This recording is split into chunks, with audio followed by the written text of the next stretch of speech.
You are done, your attachment should be looking like this. I proceeded to sewing the attachment on the donut. While sewing, you can start from anywhere you like and sew round. Sew bit by bit on the place that you knot, and sew 2 to 3 times at a spot to make sure the hair is tight and firm, because this hair is meant to last at least 2 weeks. At this point, I will allow you to watch the video because you will literally understand everything that you need to know. You will be a blessing.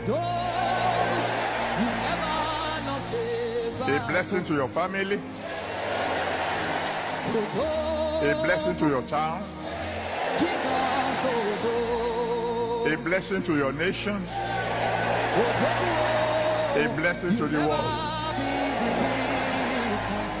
You will never borrow again.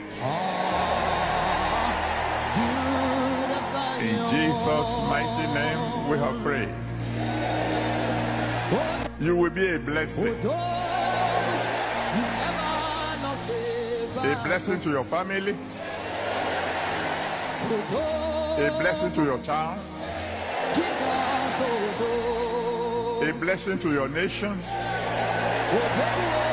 a blessing to the world. You will never borrow again.